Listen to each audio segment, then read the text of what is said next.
recently past Rivers Governor Nyesom Wike has disclosed some life-threatening scenarios he kept as secrets during his 8 years tenure. The former governor, in a special Thanksgiving service on Sunday, June 18, 2023, organized by his family at the St. Peter's Deanery, Rumekurikom Obioakpo, revealed that he was poisoned at the Secretariat of the People's Democratic Party (PDP) in December 2018. He said the poison ravaged his internal organs, affecting his liver and kidneys, and almost killed him, but for God's interventions.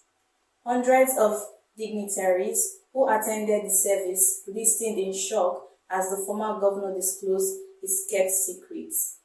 President Bola Ahmed Tinubu was represented at the event by Lagos Governor Babajide Sanwo-Olu.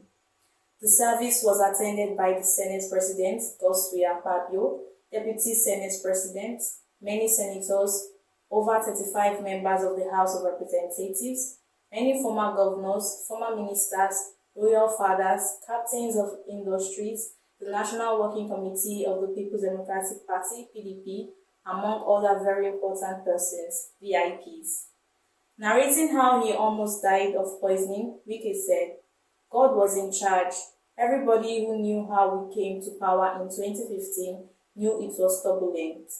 But God saw us through. When you are in office, many people think things are going well with you. Nobody wants to find out the problems you are facing as a human." In December 2018, it was a day my former chief of staff was going to have Thanksgiving. I was to attend that Thanksgiving. From that Sunday, I never came down from my room.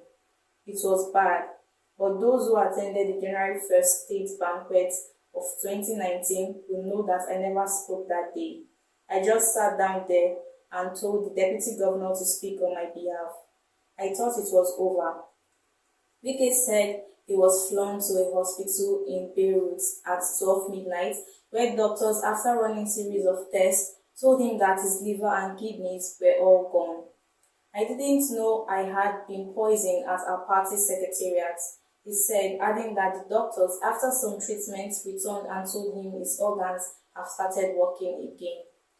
He said the doctors discharged him after about a week and asked him to return home, noting that he altered his itinerary during the campaigns for his second term. The former governor said everybody became a suspect as he decided that he would not enter any party leader's home during the course of his campaigns. He recalled that the second incident of God's intervention in his life was when his wife called him during his presidential primary campaign and told him that she had been diagnosed of cancer. Wike said he called the leaders in his campaign team, including the G5 governors, that there was a problem and he was planning to quit the race. But he said his wife encouraged him to continue with his campaigns, that all would be well.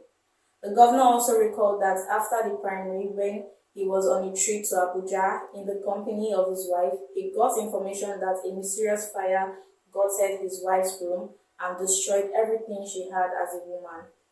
Despite all the challenges, he said, "Being a strong woman, my wife never showed it, but today my wife is healed and hearty. The cancer incident was the one I knew that God had done all for me." Wike further recalled that on another occasion, God saved him and 3 other leaders from a plane crash. He said while they were traveling to Abuja after the presidential primary, one of the engines of the aircraft exploded 15 minutes after takeoff. 15 minutes of takeoff at the Air Force Base, we had an explosion.